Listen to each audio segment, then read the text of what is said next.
joined now by Vinnie Pestano. And Vinnie, first up, some big news today, of course. We just talked about Scott Radinsky, your former pitching coach. Your reaction to him no longer being here? You know, it's really disappointing for us, the staff as a whole. Rad was our guy. You know, as soon as we heard that Belch was stepping down, we all wanted Rad to step into that role for us. It's an unfortunate situation because the pitching coach is now there throwing the baseballs. You know, he's out there for leadership and stuff like that. And it's unfortunate that it got to a situation where our performance basically cost him his job. Had we played better, obviously we wouldn't be having this conversation. But you know what, the front office feel like they had to make a move, and it's not our job to be happy or be upset with it.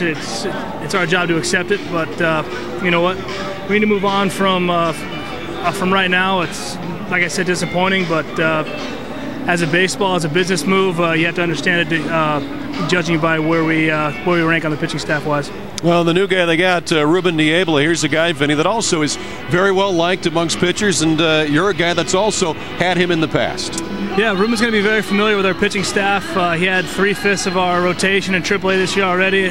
Cody Allen, maybe some of the guys that are looking for September call-ups coming up is going to be very familiar with them as well, so he's going to be able to step right in and hopefully not miss a beat. All right, Vinny. Well, let's talk about now the Indians ending the streak yesterday. The 11-game losing streak is over.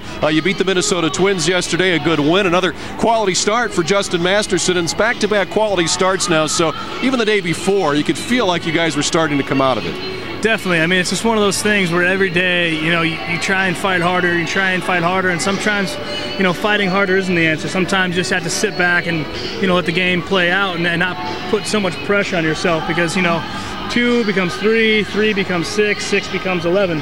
And, you know what, we're happy to get our monkey off our back and hopefully put together a good series against the Red Sox here and, you know, going a little positive stretch for us. Vinny, you've looked great so far this year. The back end of the bullpen, Jason and I have said it, has been the backbone of this team. The consistency there with you and Chris Perez, but even ahead of you, Joe Smith, Tony Sipp has pitched well, Esmiel Rogers has looked great. You guys as a unit didn't get a lot of opportunities over this last streak, but you've been able to stay sharp, you've been able to stay consistent. Your feeling on your performance as a group so far this year? I think performance, I think we've been up and down, inconsistent in some of the peripheral games. Obviously, games we need to keep the game close, we've let it get out of hand.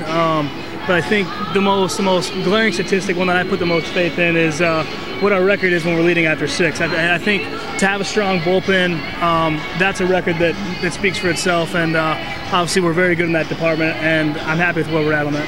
Vinny, great stuff. Thanks for stopping by. Good luck in your next outing. Thank you very much. Appreciate it.